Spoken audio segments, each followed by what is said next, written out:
রিনা রান্নাঘরে সবাইকে স্বাগত। আজকে আমি একটা নতুন ভিডিও নিয়ে চলে এসেছি। আজকে বানাবো ঝিঙে আলু বাটা মাছের ঝোল। আপনারা পুরো ভিডিওটা দেখতে থাকুন। এখানে মাছে আমি নুন হলুদ মাখিয়ে রেখেছি। মাছটা এবারে ভেজে নেব।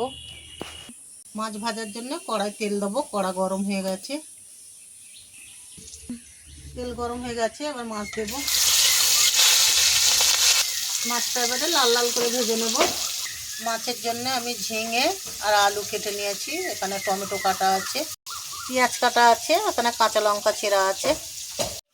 মাছ ভাজা হয়ে গেছে, এবার মাছের জন্য আলু ভেজে নিচ্ছি। আলুটা একটু লাল লাল করে ভেজে নেব। আলুর সঙ্গে ঝিঙেটাও হালকা করে ভেজে নিয়েছি। কড়াই তেল দেব, শুকনো লঙ্কা দিয়েছি, সাদা জিরে দেবো, পেঁয়াজ কুচি।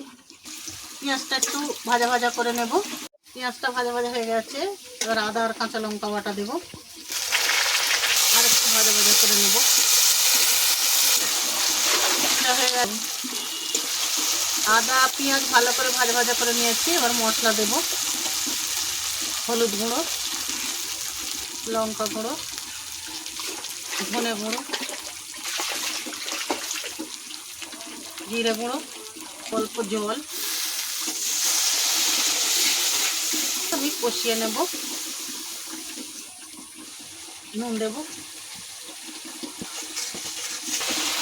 তেল ছেড়ে গেছে, ভালো করে কষানো হয়ে গেছে। এবার আমি ঝিঙে আর আলু দেব, ভালো করে কষে নেব। চাপা দেব, ভালো করে কষিয়ে নিয়েছি। এবার টমেটো দেব,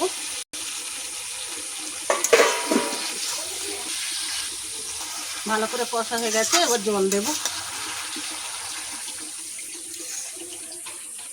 চাপা দেব। ঝোল ফুটে উঠলে তবে মাছ দেব। ভালো করে সিদ্ধ হয়ে গেছে, এবার মাছ দিয়ে দেব। মাছ দেব, একটু কাঁচা লঙ্কা, একটু ভালো করে ফুটে গেলে নামিয়ে নেব।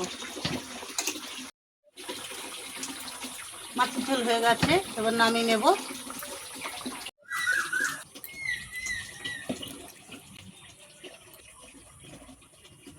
ঝিঙে আলু বাটা মাছের ঝোল রেডি হয়ে গেছে।